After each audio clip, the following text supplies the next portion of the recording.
Gloire à Dieu. Gloire à Dieu. Gloire à Dieu. Que son nom soit béni. Amen.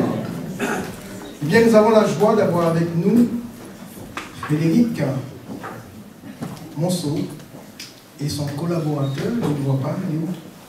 Ah, il est là, il est caché. Nous étions, enfin, ils étaient avec nous depuis hier. Ils sont avec nous depuis hier, avec les jeunes. Nous avons passé un moment formidable. N'est-ce pas les jeunes? Amen. Je crois qu'il n'y a pas de jeunes dans la salle. Hein? Il n'y a pas de jeunes dans la salle. On est tous fatigués. C'est vrai qu'on est parti très tard. On a dormi peu. Mais nous étions bénis. Bénis dans la présence de Dieu au travers de cet exposé. De tous ces témoignages que nous avons entendus hier, qui nous ont encouragés et qui nous poussent davantage à nous confier en Dieu et à prendre du temps avec Dieu dans la prière. Bien, je vais laisser Frédéric et puis ouvrons notre cœur pour entendre ce que le Seigneur lui a donné pour nous ce matin. Amen.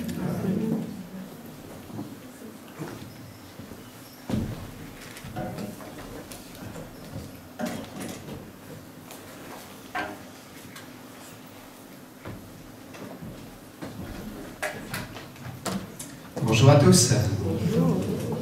Je m'appelle Frédéric Monceau, voilà, et je viens de la Sarthe.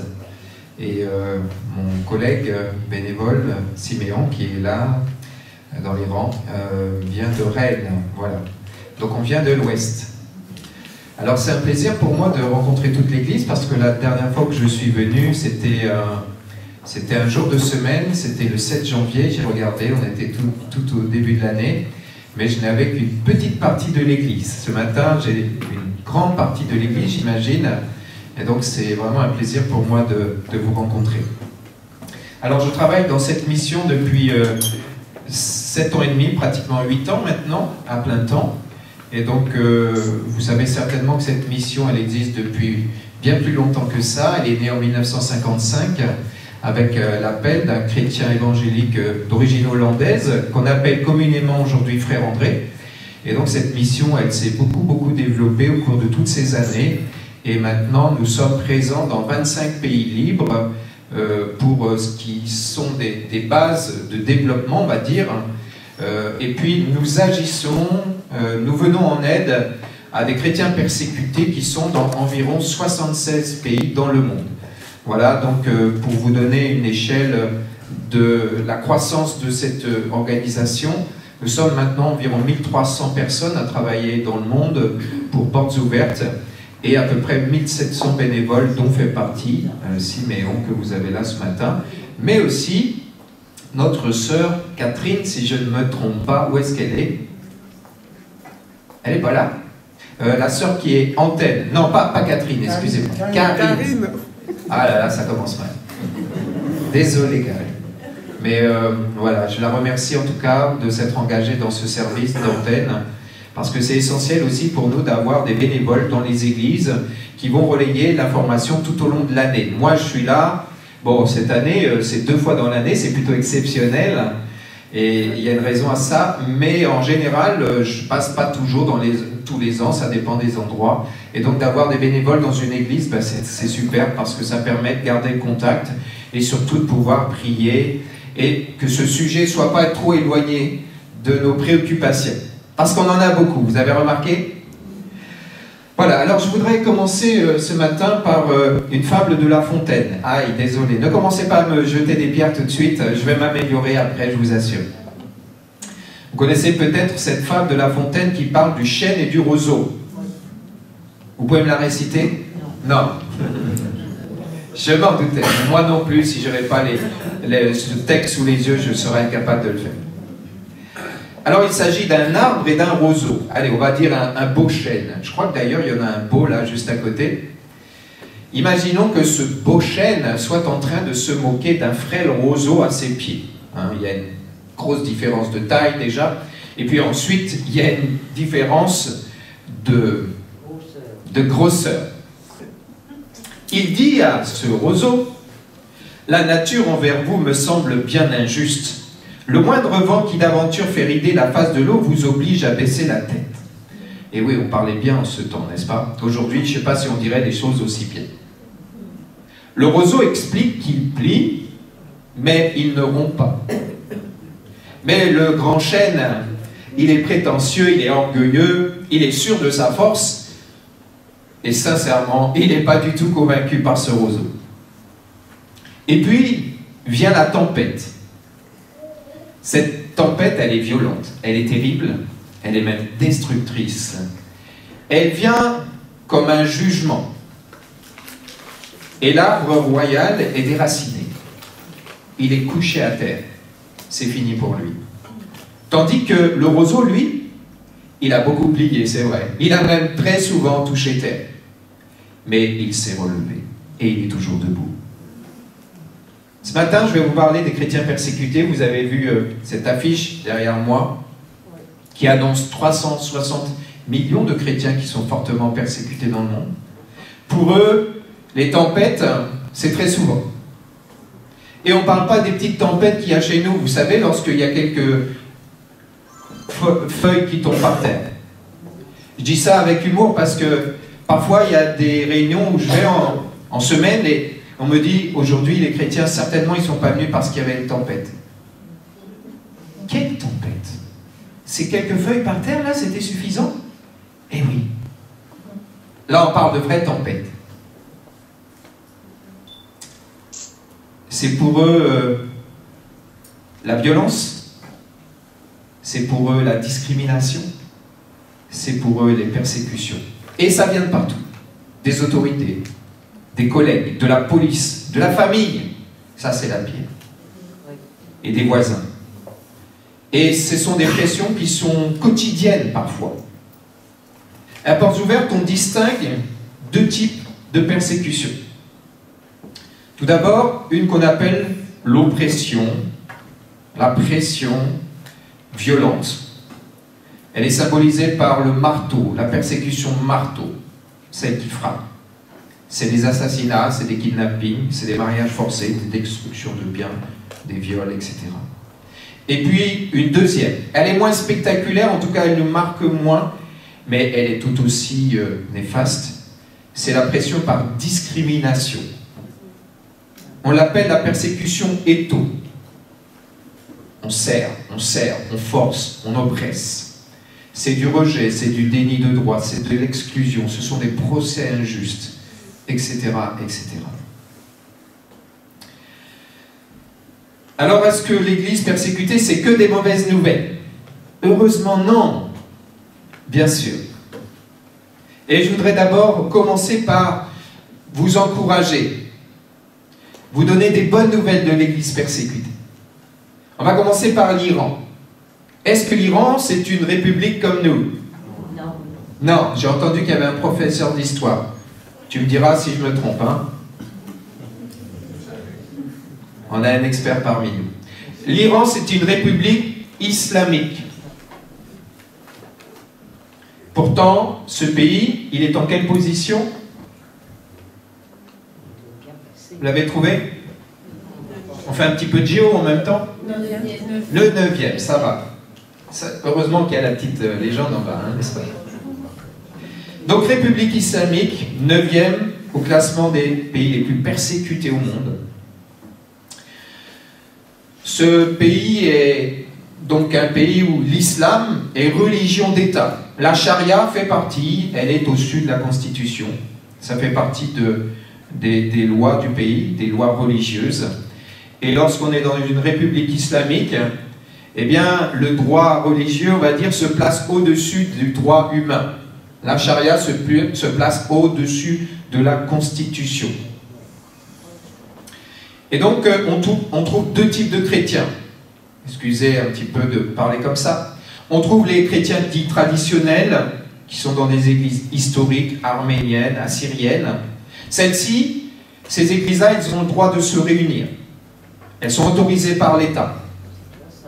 Et puis on trouve d'autres chrétiens, les convertis, ceux qui nous correspondent. Ceux-là, ils sont d'arrière-plan musulmans. Ils ont quitté l'islam, ils sont devenus chrétiens. Et donc ils sont persécutés à cause de cela. Parce que dans la charia, il est interdit de quitter l'islam.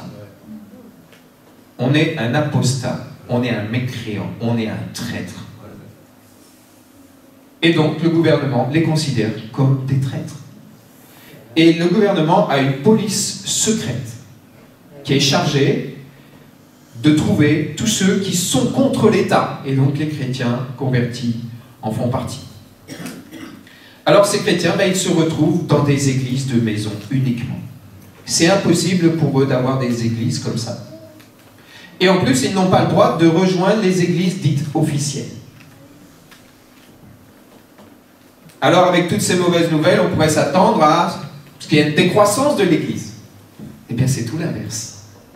Il y a une très forte croissance du christianisme en Iran. Actuellement, les spécialistes disent que c'est le pays où l'évangile avance le plus vite dans le monde.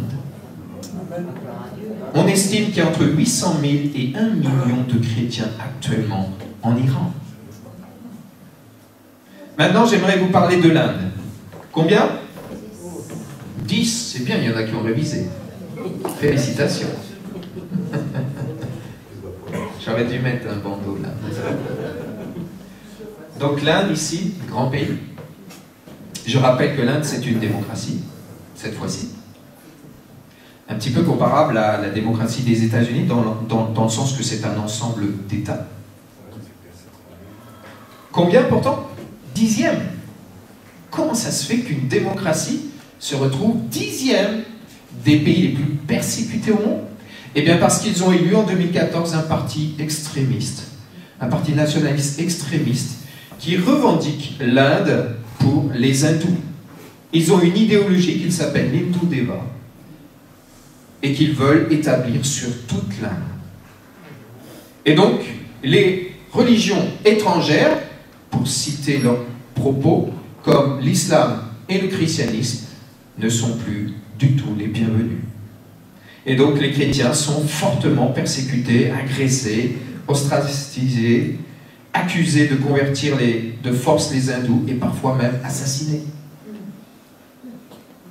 Mais depuis que Narendra Modi est au pouvoir, les Indiens sont passés, écoutez ça, de 58 millions à pratiquement 69 millions.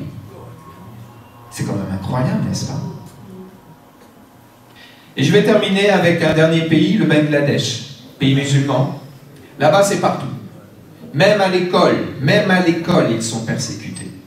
C'est-à-dire que si vous êtes un enfant, que vous êtes à l'école, même si vous travaillez dur, vous aurez rarement ou presque jamais de bonnes notes. Il sera très difficile pour vous d'avoir un diplôme élevé. Eh bien, là aussi, l'évangile avance progressivement en nombre et on estime qu'il y a environ 900 000 chrétiens dans ce pays. Donc la conclusion de tout ça, c'est de dire que, oui, il y a de la persécution, mais ce ne sont pas que des mauvaises nouvelles. Le royaume de Dieu, il avance. avec souffrance, c'est vrai, dans la souffrance, mais il avance. Je crois que c'est ce qui se passe dans nos vies, n'est-ce pas? Le royaume de Dieu, il avance. Parfois dans la souffrance, mais il avance. Et ce matin, pour commencer, j'aimerais vous passer une vidéo. Ça se passe en Inde. Alors vous allez voir, c'est écrit que ça peut être un peu dur, mais ça n'a rien à voir avec ce que vous pouvez voir à la télévision. Mais forcément, ça raconte une histoire tragique, donc ça peut forcément vous toucher, ou peut-être vous déranger. Mais je vous laisse regarder cette vidéo et ensuite je continue.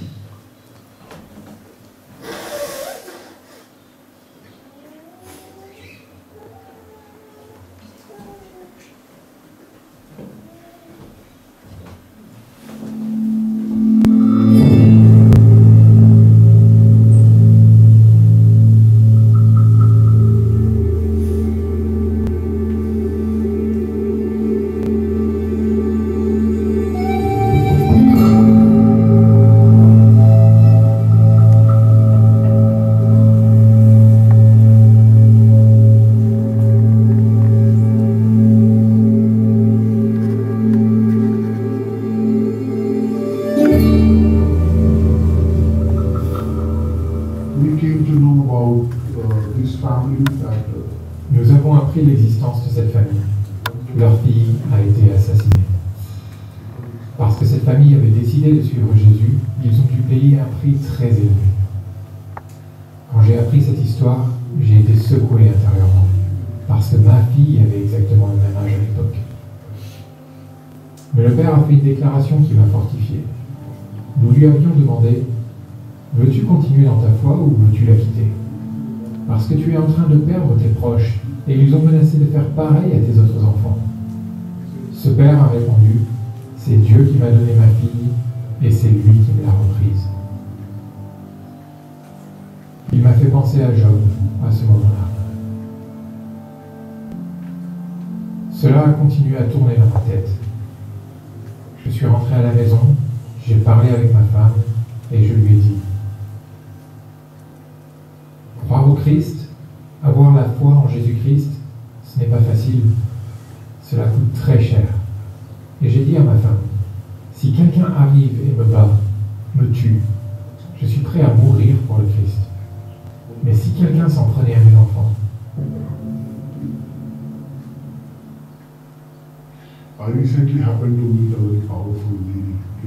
J'ai récemment rencontré une femme très forte, Kirti. Quand je l'ai rencontrée, elle était en train de jeûner. Elle avait perdu son mari. En fait, il avait été tué devant ses yeux. Je lui ai demandé « Pourquoi je me tue? Quelle est la raison de ton jeûne ?» Et elle a répondu « Mes enfants et mon église. »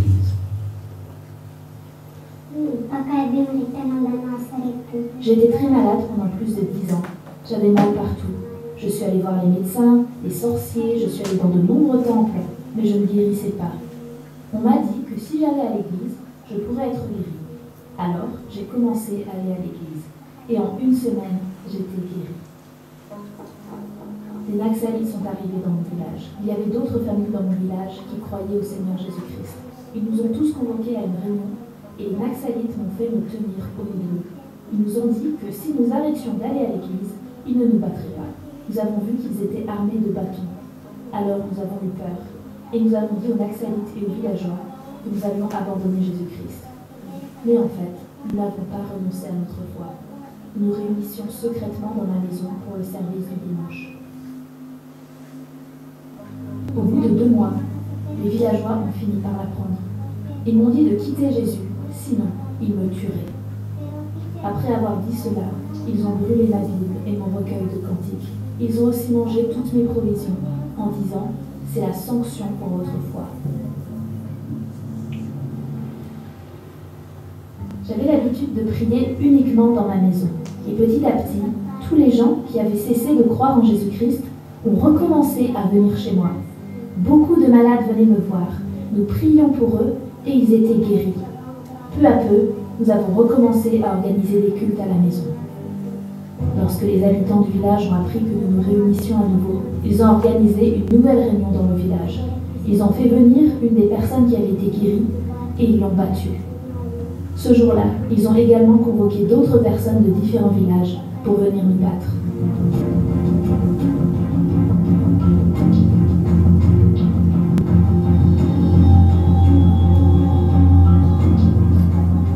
Tout en me battant, ils me disaient d'abandonner Jésus-Christ.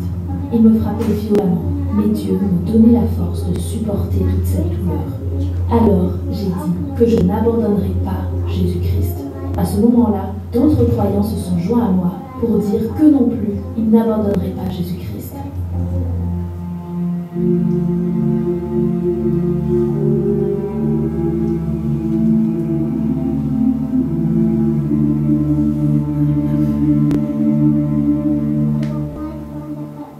Une nuit, des villageois sont venus rôder autour de notre maison, des cordes à la main. Vers minuit, ils ont frappé à notre porte. J'ai ouvert et ils m'ont demandé « Où est ton mari ?» J'ai répondu que mon mari dormait. Leur visage était caché par des foulards. Ils sont rentrés dans ma maison et ont emmené mon mari avec eux. J'ai compris qu'ils voulaient se venger sur mon mari à cause de la solidité de ma foi. J'ai essayé de les arrêter, mais ils m'ont poussé à l'intérieur de ma maison et ils ont fermé la porte. Mon mari les a suppliés en disant « S'il vous plaît, laissez-moi, j'ai de jeunes enfants », mais ils ne l'ont pas écouté.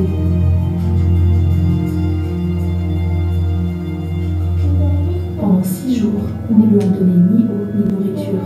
Ils lui ont bandé les yeux et l'ont emmené de village à village. Mon mari avait perdu la mémoire à cause des tortures qu'on lui faisait subir. Le jour où ils ont décidé d'exécuter mon mari, ce jour-là, mon mari n'était plus capable de me reconnaître et ils ne m'ont pas permis de m'approcher de lui. Ils m'ont fait s'allonger et ont maintenu un bambou sur son cou et 2 personnes se tenaient debout sur le bambou des 2 côtés. Après quelques instants, ils ont dit « Viens récupérer le corps de ton mari ». Ce jour-là, il y avait aussi un autre homme qu'ils voulaient exécuter. Ils ont relâché l'autre homme parce qu'il n'était pas croyant. Mais mon mari a été tué simplement parce qu'il était croyant. Je me tenais à une certaine distance. Je priais et je disais à Dieu « Seigneur, que ta volonté soit faite. » La parole de Dieu m'aide à faire face à toutes sortes de problèmes. Il est écrit « Ne t'inquiète de rien, car Dieu est là pour combler tous tes besoins. Quand je tombe malade, Dieu me guérit et il répond à tous mes besoins. » Les partenaires de Portes Ouvertes nous ont aidés continuellement. Non seulement ils se sont occupés de la nourriture, mais ils nous ont aussi fourni des couvertures et des vêtements. S'il vous plaît, priez pour les personnes qui ont livré mon mari aux Naxalites, afin qu'elles puissent obtenir le salut, que Dieu change leur cœur et qu'ils puissent eux aussi accepter Jésus-Christ dans leur vie. Je prie pour le salut de mon village et je crois que mon village obtiendra le salut.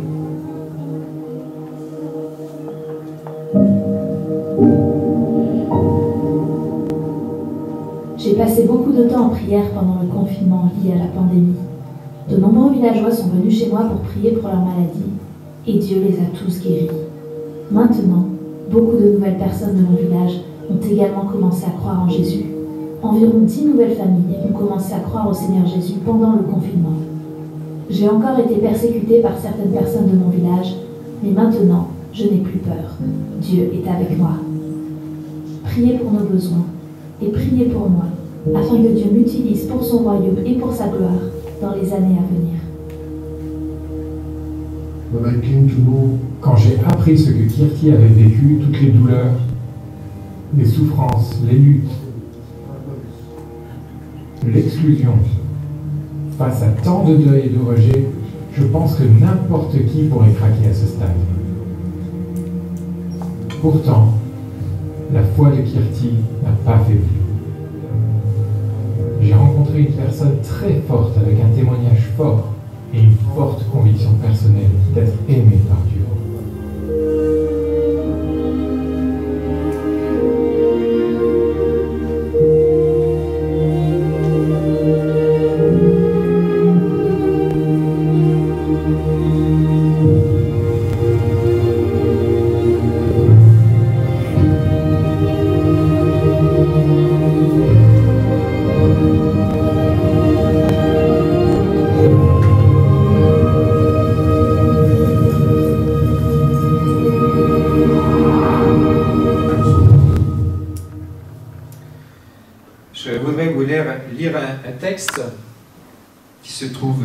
Corinthiens chapitre 4.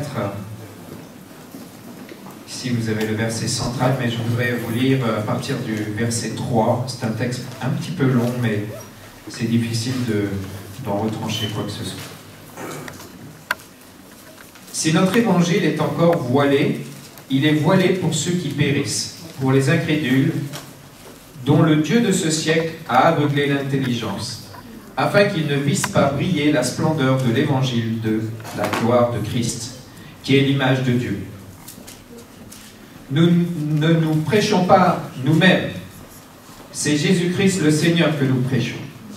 Et nous nous disons vos serviteurs à cause de Jésus, car Dieu qui a dit « La lumière brillera du sein des ténèbres » a fait briller la lumière dans nos cœurs pour faire resplendir la connaissance de la gloire de Dieu sur la face de Christ.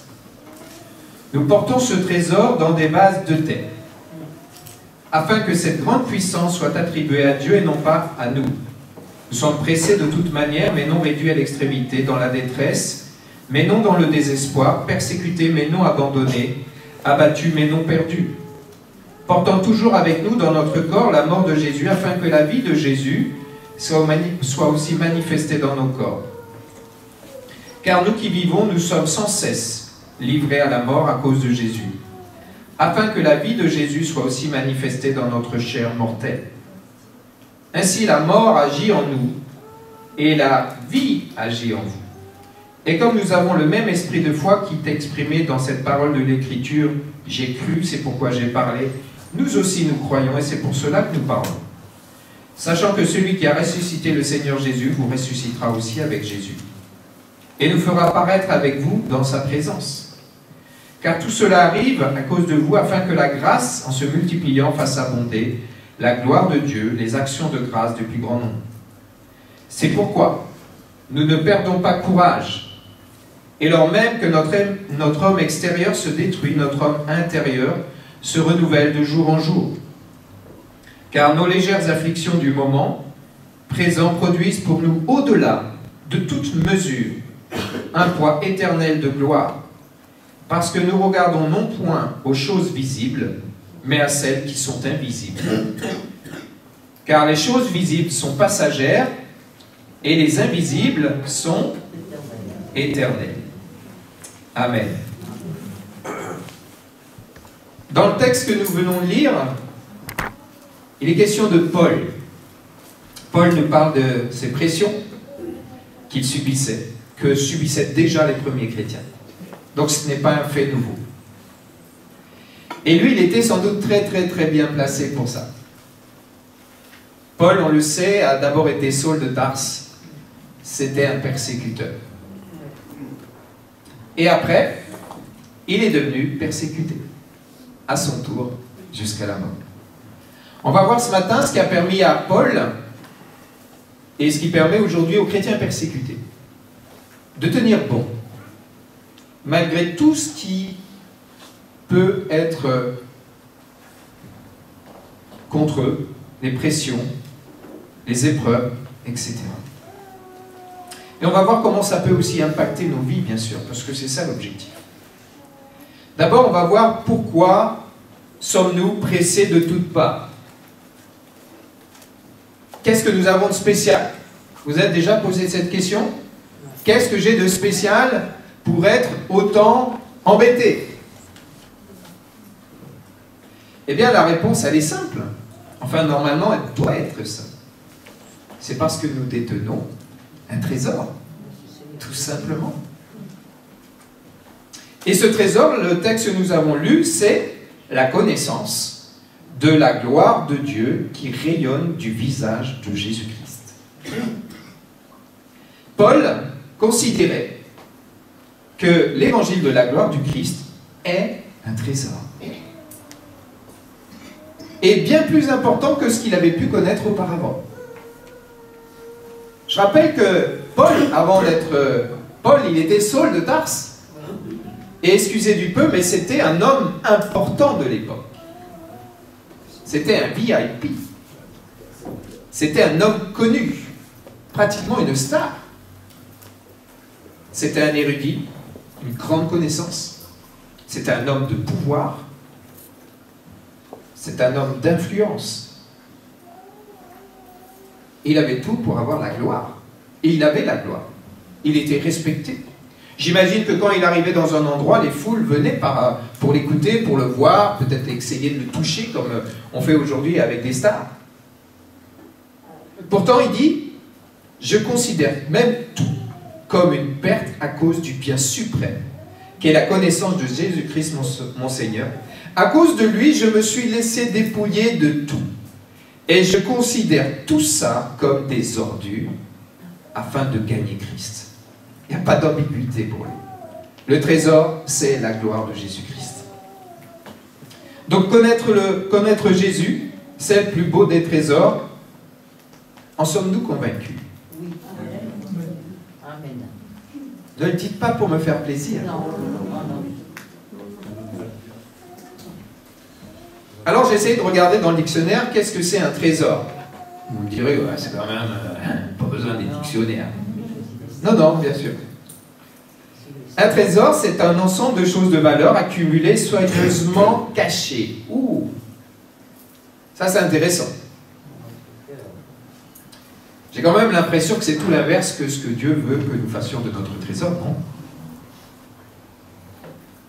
Mais là, on a un problème. Je ne sais pas si quelqu'un a parmi vous un trésor chez lui. Levez la main. Vous n'osez pas. Hein? Parce que vous savez bien que tout le monde va débarquer chez vous. Et va vouloir toucher, regarder votre trésor. Et oui, c'est ça ce que ça produit un trésor. Si quelqu'un a un trésor chez lui, soit il ne dit rien, il le cache, soit il le montre, mais bon, ça se sait. Et ça peut, attirer des foules. Mais vous avez remarqué que le trésor dont je vous parle ce matin n'attire pas les foules. Non. Hein? On est d'accord? On peut même dire que dans certains endroits, comme en Inde par exemple, ou comme dans d'autres pays qui sont derrière moi, ça attire la haine. Et donc, ça diffère quand même de la définition du dictionnaire, n'est-ce pas? Kirti, elle a reçu ce trésor de la connaissance de Christ au travers d'une guérison miraculeuse. Et en Inde, c'est de cette manière que l'évangile avance aussi vite. C'est grâce aux guérisons, aux miracles. Dieu est extraordinaire. Il s'adapte aux cultures. Dans les pays musulmans, c'est souvent par les rêves, par les songes. Parce qu'eux, on leur a inculqué l'islam depuis leur naissance. Et comme je le disais hier aux jeunes, si Jésus ne vient pas personnellement les toucher comme il l'a fait pour Saul de Tarse, ils ont très peu de chances de sortir de l'islam. Eh bien, en Inde, c'est par les guérisons. Parce qu'il y a tellement de gens pauvres et de gens qui ne peuvent pas soigner les intouchables, les Dalits, que Jésus a choisi de se révéler à eux en les guérissant, tout simplement. De faire des miracles au milieu d'eux. Je reviens en France. Vous avez remarqué que même ici, l'évangile dérange. Je ne vous apprends rien, bien sûr. Et hier, on se promenait à Paris avec Siméon entre deux réunions. Et on a vu un monsieur qui se promenait avec une énorme croix sur son épaule, sur le Trocadéro. Ça ne passait vraiment pas inaperçu. C'était un Américain. Il faut vraiment être un Américain pour faire ça. Mais franchement, moi, je lui ai dit, waouh, c'est super ce que vous faites. Ça marquait les esprits. Il portait sa croix comme ça. Il y avait quand même une roue au bout parce que faut la porter, hein. Et apparemment, il fait ça depuis très longtemps. Il a même monté les escaliers. À un moment, j'avais l'impression de voir Jésus qui montait pour aller à Golgotha. C'était quand même assez impressionnant. Et en plus, il distribuait des tracts et il disait « Jesus love you ». Voilà. Il y avait quand même toute une équipe qui distribuait autour, mais j'ai l'impression quand même que c'était lui le plus actif. L'évangile, ça gêne, ça dérange. Il y en a qui, ça le dérange vraiment beaucoup plus. Vous savez qui c'est? C'est le diable. Vous savez que la Bible, elle dit, nous n'avons pas à lutter contre la chair et le sang. mais contre les dominations, les autorités, les princes de ce monde. Lui, il déteste ce trésor. Parce que nous, si on a des doutes parfois sur ce trésor, et désolé si je vous contrarie, mais il me semble que parfois on hésite entre ce trésor et d'autres choses qui brillent. Lui, il sait, il n'y a pas de doute pour lui, il sait combien ce trésor il est précieux. Et il fera tout pour empêcher de découvrir que les hommes, pour les empêcher de découvrir ce trésor. Et pour nous de garder ce trésor. Et je vous dis ce matin, quel que soit l'endroit où on vit sur cette planète, il s'active pour ça. Et parfois j'entends les gens qui disent « Oh là là, merci Seigneur, parce que moi je vis dans un pays où il n'y a pas de persécution. » Quelle erreur! La persécution, elle est spirituelle, mes amis. Elle se manifeste de différentes façons. Là-bas, c'est de la violence, c'est de l'oppression. Chez nous, c'est de la séduction. Et c'est toutes les petites excuses qu'on met pour ne pas servir le Seigneur, comme la tempête, la fatigue. Et là, je ne vous cite pas toutes les excuses qu'on utilise, mes frères et sœurs. On est des spécialistes pour ça, n'est-ce pas? Moi, le premier. Vous savez, Moody, un célèbre évangéliste, a dit « Nos excuses sont le berceau dans lequel le diable nous endort. » C'est bien dit, n'est-ce pas? Et puis, le diable se sert de l'incrédulité de l'homme, on l'a vu dans le texte, pour lui fermer la porte de la connaissance. Et oui, chez nous, en France, on a beaucoup d'incrédules. Il les aveugle avec ça. Il leur ferme la porte de la connaissance. Alors, qu'est-ce que nous, on doit faire avec ce trésor? Hier, on a partagé là-dessus avec les jeunes. Je les ai encouragés à briller, à être des témoins là où ils se trouvent, à croire à contre-courant. Paul dit au verset 13, « J'ai cru. » On croit? On croit ce matin? Est-ce que nous croyons? Et après, il dit, « C'est pourquoi j'ai parlé. » Est-ce que nous sommes prêts à parler? Il y avait de l'abondance dans son cœur. Il y avait plein de choses. Et donc, il était prêt à parler, à dire. Et ça, c'est un principe. On ne peut dire aux autres que ce que l'on a reçu nous-mêmes. S'il y a de la lumière dans notre cœur, il y en aura aussi autour de nous. Hier, je montrais la vidéo d'un pasteur chinois qui prêchait à son église. Ça a été filmé, il disait « Vous êtes la lumière du monde. » Et on ne peut pas empêcher la lumière de briller, à moins de la mettre sous un boisseau. Cet homme a pris 9 ans de prison, parce qu'il a été considéré qu'il était dangereux. Pour ça. Vous savez que Jésus nous a donné une seule mission, pas 36. Ça tient sur une page, même pas. Vous êtes la lumière du monde. Une ville située sur une montagne ne peut pas être cachée. Et on n'allume pas non plus une lampe pour la mettre sous un seau, mais on la met sur son support et elle éclaire tous ceux qui sont dans la maison. Que de la même manière votre lumière brille devant les hommes, afin qu'ils voient votre belle manière d'agir, et qu'ainsi ils célèbrent la gloire de votre Père Céleste. Matthieu chapitre 5, versets 14 et 16. La deuxième chose, c'est que nous sommes fragiles. Vous le savez ça? Lorsqu'on est jeune, on en doute, hein? On se dit non, moi je fais plein de cascades, il ne m'arrive jamais rien, je suis solide, voilà, je cours comme un lapin, je fais plein de trucs. Bon, vous allez vite vous rendre compte qu'à un moment donné, vous allez moins courir et que vous allez peut-être vous blesser, que vous êtes cassable comme tout le monde. Et puis j'ai l'impression que, vivant à l'ère des super-héros, on se prend parfois nous aussi pour des super-héros. Ou alors on aimerait être des super-héros. Les Marvel, les DC Comics, tous ces gens qui ont des super-pouvoirs, ça nous fait rêver, n'est-ce pas? Moi je me dis des fois, Seigneur, pourquoi tu ne nous as pas donné aussi, nous, des super-pouvoirs? Vous imaginez quand quelqu'un vient nous attaquer, si on faisait comme Samson? Ce serait génial, non? Pourquoi il n'y a pas plein de Samson? Il n'y en a eu qu'un. Pourquoi il n'y a pas plein de Philippe? À un moment, vous vous retrouvez dans un autre pays sans prendre l'avion. Ça serait génial.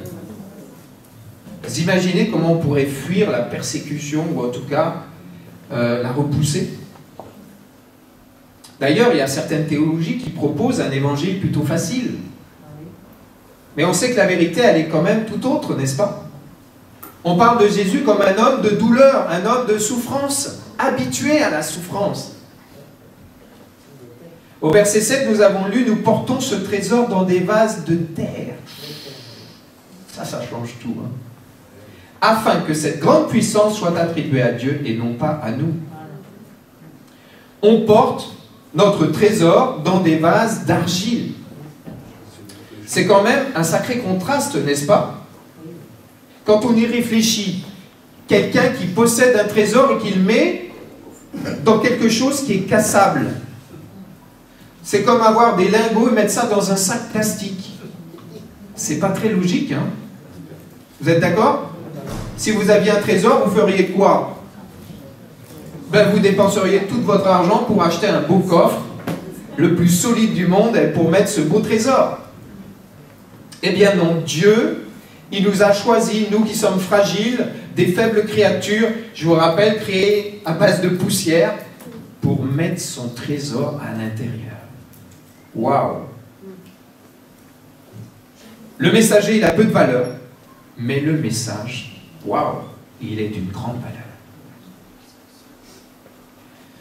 Pourquoi Dieu n'a pas choisi des anges? N'est-ce pas? Il aurait pu choisir des anges pour porter ce trésor et l'apporter aux hommes. Est-ce que ça aurait eu le bon effet ou le même effet? Moi, j'y crois pas. Vu tous mes défauts et toutes mes faiblesses, si l'ange était venu devant moi m'annoncer l'évangile, j'aurais dit, mais attends, on n'est pas fait pareil. Toi, tu as des pouvoirs, toi, tu es saint, et moi, je suis qu'un vase de terre. Je ne peux pas recevoir ton message, il ne peut pas me toucher. Je voudrais vous raconter l'histoire de Cotiridi. Cotiridi, il était condamné à mourir. C'était un homme pauvre, un intouchable. Il était gravement malade, et comme il n'avait pas les moyens de se soigner, les médecins lui ont dit, ben, convoque ta famille, il te reste peu de temps à vivre. Et c'est là qu'on mesure toute la grâce, effectivement, qu'on a de vivre en France. Et notre système de santé. Et donc, pendant ce temps, eh bien, Dieu est intervenu dans sa vie. Il lui a parlé. Il lui a dit, je vais te guérir. Alors là, ça l'a surpris, il s'est dit, mais qu'est-ce qui m'arrive? J'entends des voix, ça va vraiment mal. Mais son état a commencé à s'améliorer jusqu'à sa guérison complète. Il est passé de condamné à mort à vivant. Et sa femme, elle comprenait absolument rien. Et lui, il n'arrêtait pas de dire en plus, c'est Jésus, il m'a guéri, c'est Jésus. Mais c'est qui ce Jésus et qu'est-ce que c'est que cette histoire? Et là, Jésus lui a à nouveau parlé. Et cette fois-ci, il lui a dit, maintenant, tu vas prêcher à mon sujet. Pour Cotiridi, c'était vraiment impossible. Il savait à peine lire, à peine écrire, pas parler. Il se disait, mais ça, c'est au-delà de mes forces. Et un jour, il y a un pasteur qui est arrivé chez lui. Et il est venu avec un truc bizarre, c'est-à-dire il est venu avec une bicyclette et des haut-parleurs sur la bicyclette et un panier de vent. Drôle de bicyclette, n'est-ce pas? Et il lui dit, ben moi, je me suis senti poussé à faire ça, et maintenant, je ne sais pas ce que tu vas en faire. En tout cas, c'est pour toi. Voilà, moi j'ai accompli ma mission. Je ne sais vraiment pas pourquoi j'ai fait ça, ben voilà, c'est pour toi. Et Cotiridi a vite compris à quoi ça allait lui servir. Ça correspondait à l'appel qu'il avait reçu. Il a enregistré quelques messages, des cantiques, etc. Et puis le voilà parti dans les villages, et il a commencé à annoncer l'évangile comme ça. Il mettait des petits tracts dedans, son panier devant, et de village en village, il est devenu l'évangéliste à la bicyclette. Il a fait ça pendant 7 ans, et puis un jour, des gens lui ont dit, ne reviens pas, on ne veut plus te voir, tu nous déranges, si tu reviens, on va te tuer. Mais lui, il était plein de foi et il est revenu. Et là, pendant la nuit, ils sont venus avec une hache. Et ils l'ont frappé à mort. Et là, il s'est retrouvé à l'hôpital, entre la vie et la mort. Et des partenaires de Portes Ouvertes étaient là, l'ont visité, et sa femme était là, et ils ont dit à sa femme, mais est-ce que tu as peur de perdre ton mari? Et vous savez ce qu'elle a répondu, cette femme? Elle a dit, pour moi, il devrait déjà être mort depuis 7 ans. Alors, celui qui lui a redonné la vie va s'occuper de lui. Quelle foi, n'est-ce pas? Eh bien, c'est ce qui s'est passé. Jésus s'est occupé de lui, il l'a remis sur pied, et il a repris ses tournées à vélo avec encore plus d'énergie. Et aujourd'hui, il dit, c'est ça ma vie, qu'elle puisse être utile à mon maître. Vous êtes d'accord avec moi, que ce soit Cotirelli, que ce soit Kirti, c'est vraiment des vases d'argile, n'est-ce pas? On ne peut pas dire que c'est des super-héros, en tout cas comme le monde l'entend. Aux yeux du monde, ils n'ont aucune valeur. La preuve, c'est qu'on veut les tuer. On veut les faire disparaître. Mais pour Dieu, quelle valeur extraordinaire ils ont. Je pense que parfois, nous aussi, aux yeux des autres, on n'a pas de valeur. Hier, je discutais avec quelques jeunes et je l'entends ça dans leur conversation. Camarades de classe, etc., considèrent qu'ils ont peu de valeur parce qu'ils sont chrétiens. Parfois, c'est nos voisins, parfois, c'est notre famille, c'est nos collègues. Et pourtant, j'aimerais vous dire ce matin, il n'y a pas d'erreur. Il n'y a pas d'erreur. Vous n'êtes pas une erreur. Dieu vous a choisi pour répandre sa lumière. Le grand Dieu de l'univers, le créateur de l'univers, vous a choisi, vous, base de terre, qui n'avez pas de valeur aux yeux du monde, il vous a choisi pour répandre sa lumière. C'est fou quand même. Dieu le fait à dessein. Il choisit de mettre sa gloire dans des vases qui ne sont pas glorieux. Pourquoi ne sommes-nous pas écrasés? Eh bien parce que nous sommes des instruments entre les mains du divin potier. Et oui, tout vase a un potier. Et nous, on a de la chance, on a le plus grand des grands. Le plus grand de tous les potiers. Le divin potier. Paul, il connaissait la tribulation, n'est-ce pas? Hein? Il a bien souffert lorsqu'on lit ses écrits. Pourtant, on ne sent pas de désespoir en lui. Parce qu'il sait que son soutien, il était divin. Il se reposait sur Dieu. Il disait, nous sommes pressés de toutes parts, mais l'effet de la puissance de Dieu, c'est que nous ne sommes pas écrasés. Nous sommes inquiets. Ah oui. Parfois, moi, je suis inquiet. Mais non désespéré. Nous sommes persécutés, mais non abandonnés. Abattus, mais non anéantis. La seule chose qui peut vraiment nous écraser, vous savez ce que c'est? C'est le péché.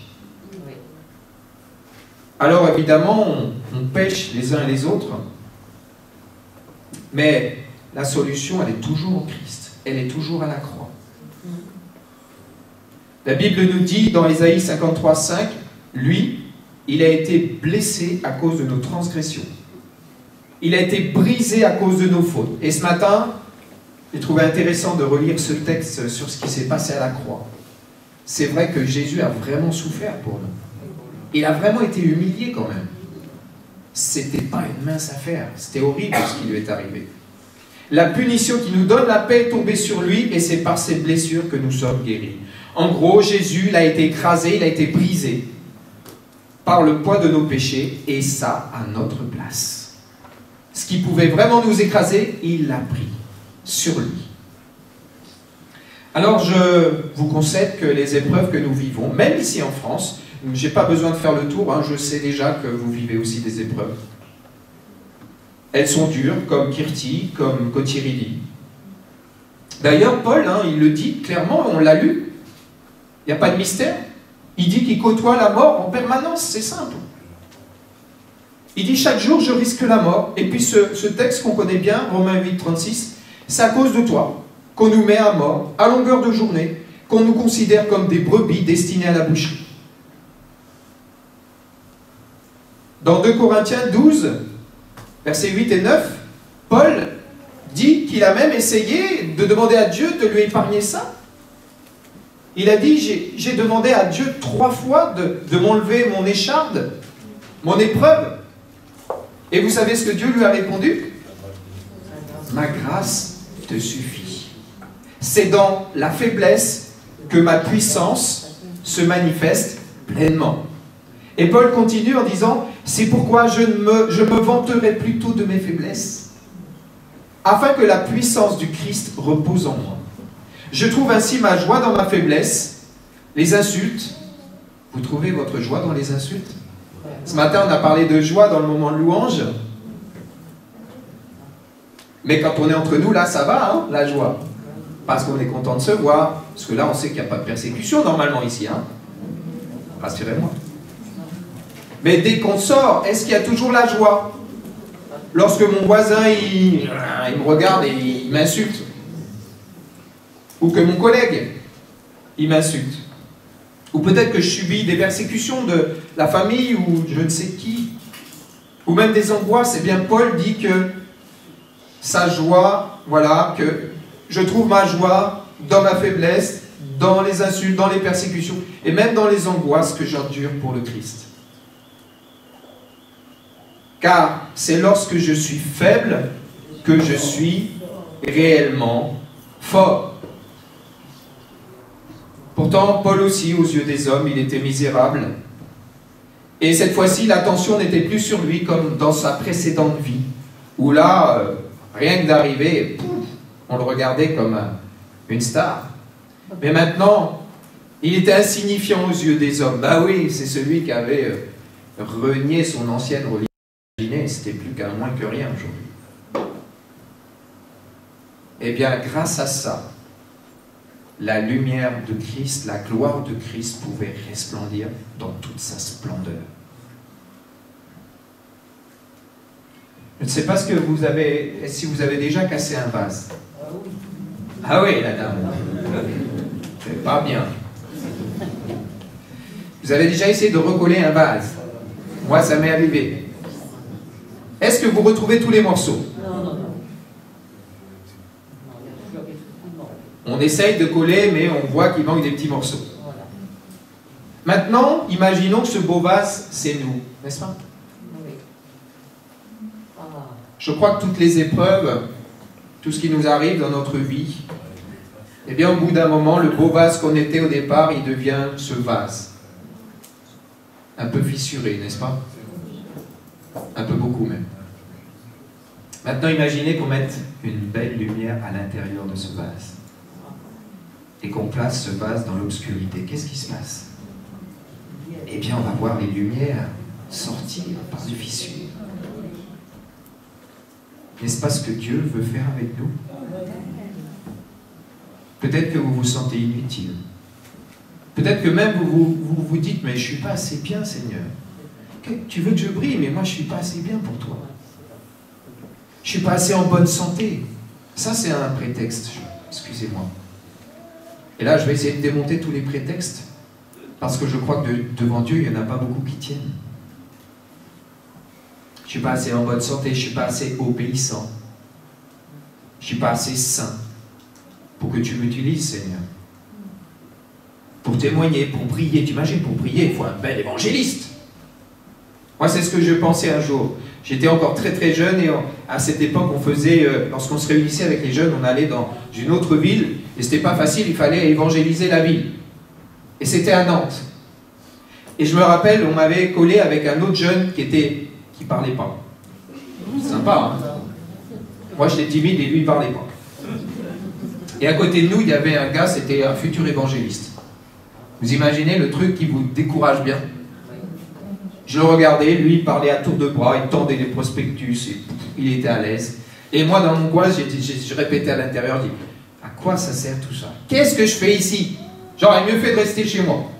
Je sers à rien. À rien. Et ça se répétait dans ma tête, Et à un moment, il y a un SDF, j'ai dit, tiens, lui, il ne va pas se sauver, il va rester là, et peut-être qu'il va nous écouter. Et je viens vers lui, l'autre à côté de moi, il regarde, il ne bouge pas. Et donc je lui dis, j'essaye de le convaincre que Jésus, il vit, etc. Et le gars, il m'embarque dans ses histoires, les extraterrestres, etc.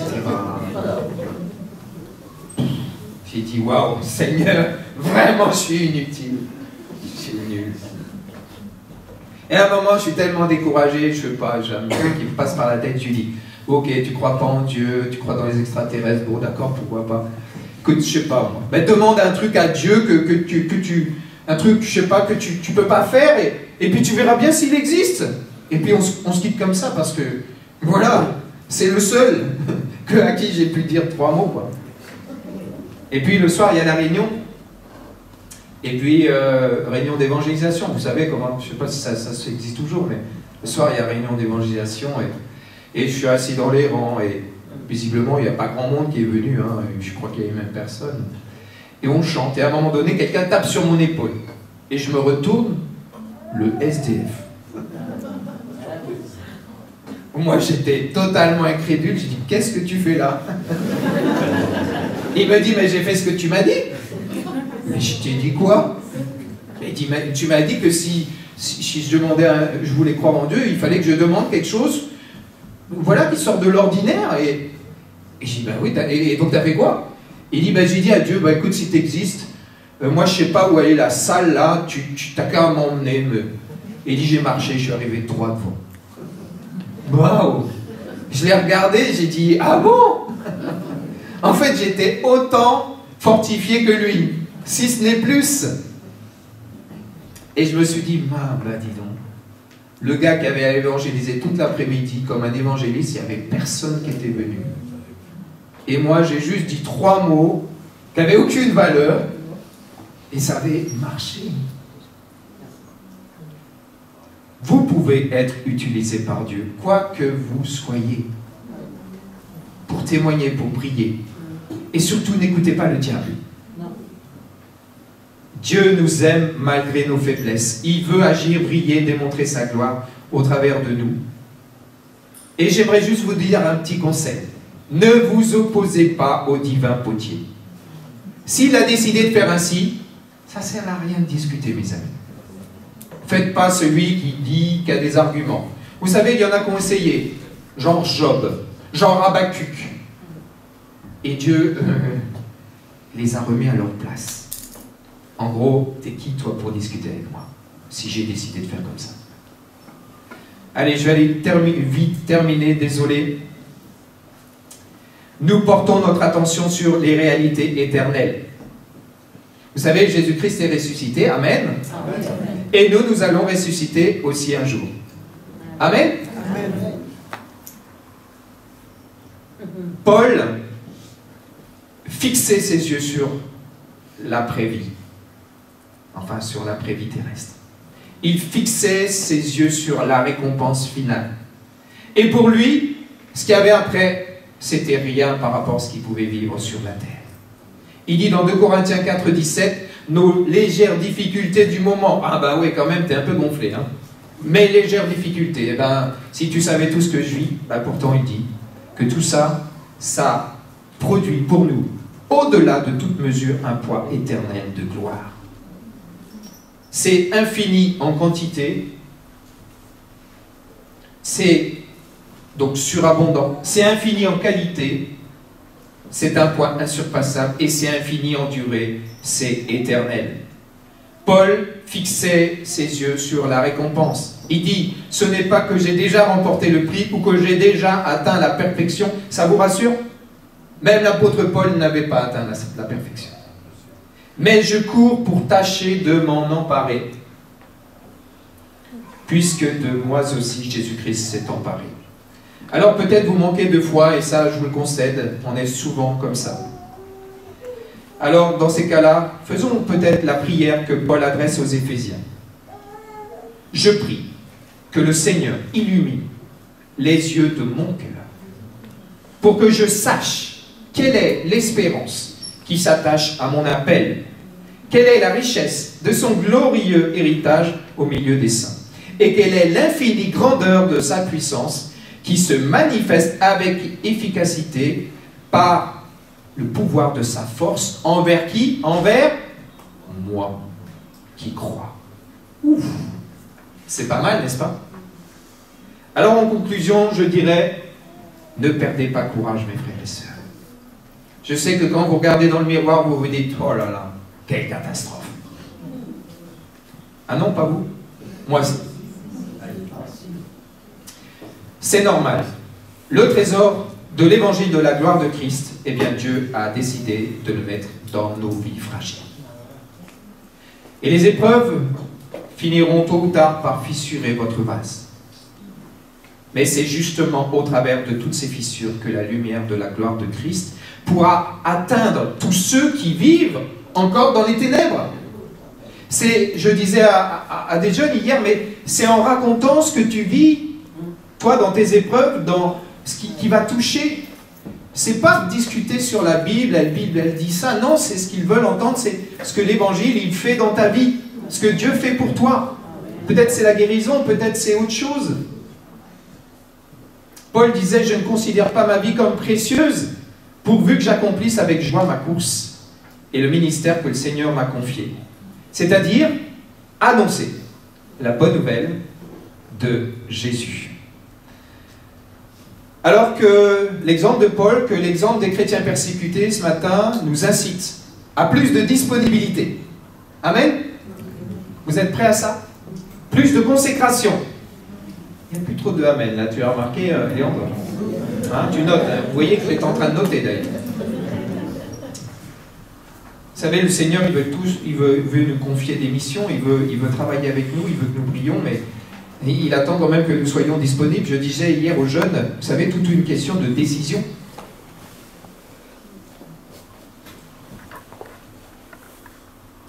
J'aimerais laisser ces sujets sur votre cœur. Priez pour l'un de mes frères et sœurs, parce que même si l'évangile est grandi, ça se fait dans la souffrance, vous l'avez bien compris.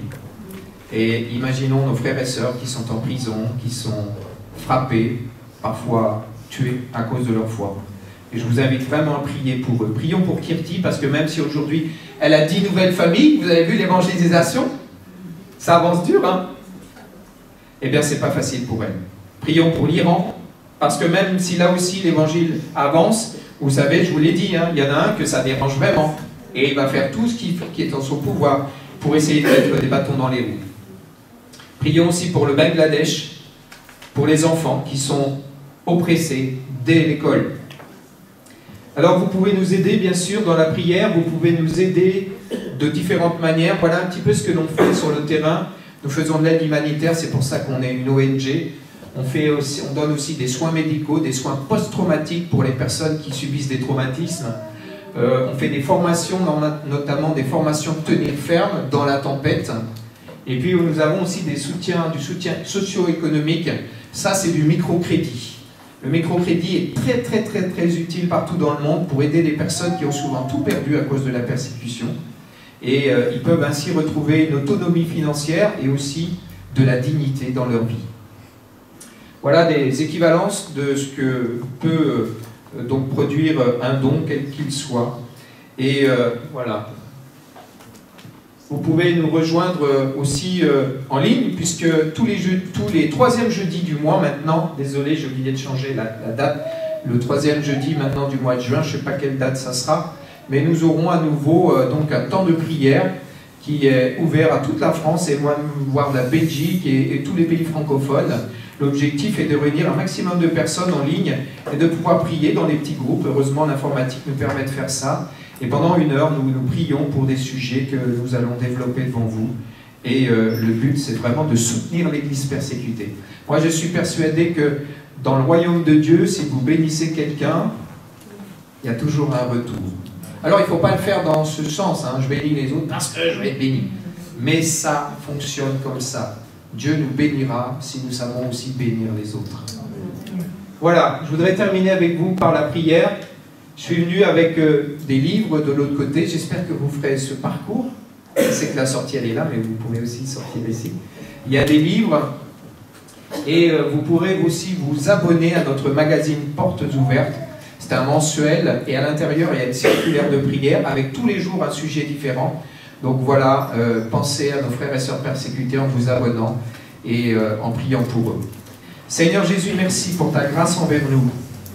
C'est vrai que nous sommes peu de choses, nous nous sentons tellement petits face à ce monde qui se perd, face à tous les dérèglements qu'il y a dans ce monde. Nous sommes ces vases tellement fragiles. Et Seigneur, pourtant, dans ton immense sagesse, tu as choisi des vases de peu de valeur pour contenir ton trésor. Seigneur, nous te bénissons pour cela. Et nous te demandons que nous puissions avoir le courage d'aller jusqu'au bout, de tenir bon, de tenir le cap, de ne pas arrêter, Seigneur, de briller, mais de continuer de le faire, encore une fois, malgré nos faiblesses et nos difficultés. Amen. Amen.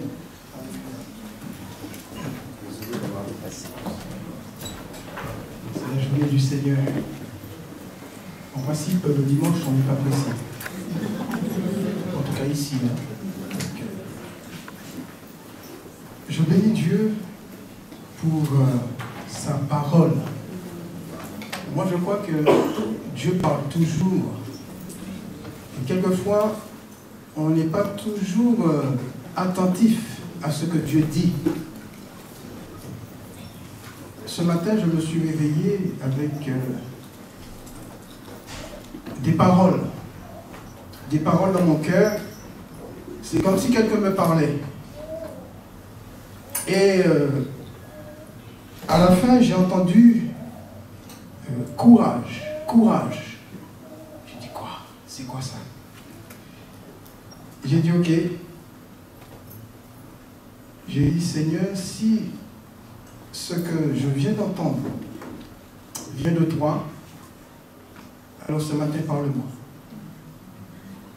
Et la conclusion a été à parler de courage. Et moi je crois que ce matin,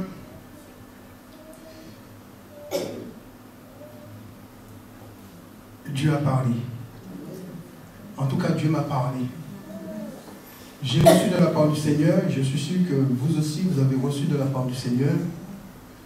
Et je crois que Dieu nous appelle à être courageux, surtout dans ces temps de la fin. Et on peut être courageux uniquement que lorsque nous nous accrochons au Seigneur, nous nous attachons au Seigneur et nous prenons du temps avec lui. Amen.